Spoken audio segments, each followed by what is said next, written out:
If this struggle were just about gay people, it would matter, because gay people are human beings and we're part of families. I have non-gay parents, I have non-gay brothers, I have non-gay nieces and nephews. They love me. They want the best for me, I want the best for them. We're part of communities, we're part of families. We form families. We're human beings. We have what the Vermont Supreme Court called the common humanity that all of us share. So if this were only about gay people, it would matter. But it's not only about gay people. And if this were only about marriage, it would matter, because marriage is a very important institution in our society and a very important choice that people think of as one of the most defining choices they make in their life.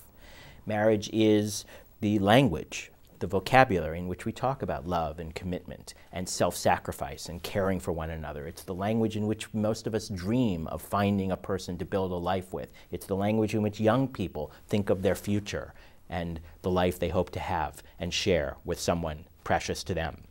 And marriage is the legal gateway through which we obtain a vast array of protections and responsibilities under law, protections that affect every area of life, from birth to death, with taxes in between.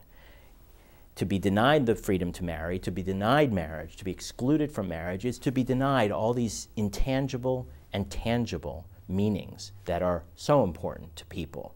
So if this were only about marriage, it would matter. If it were only about gay people, it would matter. But in fact, this is not just about gay people, and it's not just about marriage. This is about what kind of country we're going to have.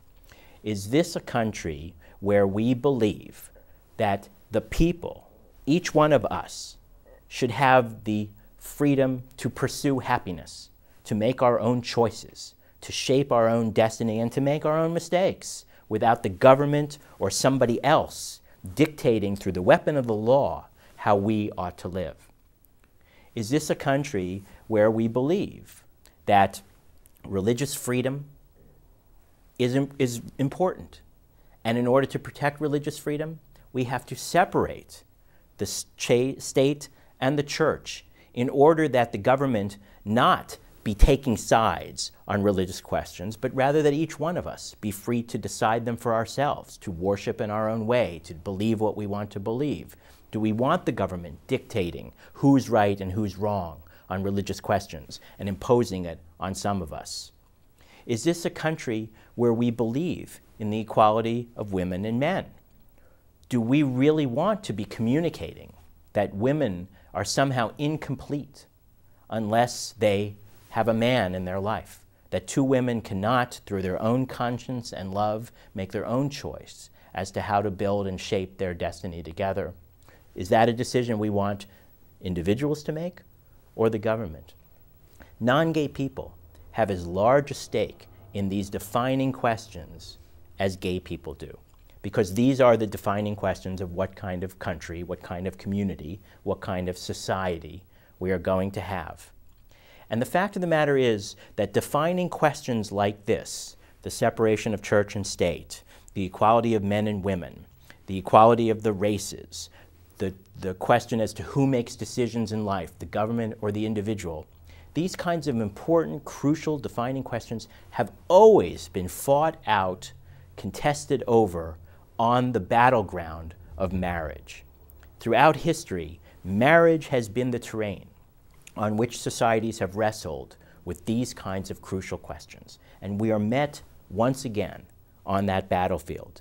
This time it is gay people seeking the ability to participate fully and freely in society on the same terms, with the same responsibilities and the same rules. Whether people individually care about gay people or not, all of us are injured when any of us are excluded or discriminated against. And thus non-gay people have to speak out, just as those of us who are white had a stake and have a stake in racial equality, including ending race discrimination against racial minorities that we may not be part of. All of us are injured when any religious minority, or even a religious majority, is denied the freedom to worship in their own way, even if we ourselves don't believe what they believe or don't care. All of us, men, are injured when women are downtrodden or excluded or oppressed or limited. You don't have to be part of a group to have a stake in that group. And non-gay people have a stake in how this country, how we, in this time in history, treat all of us amongst us, including gay people.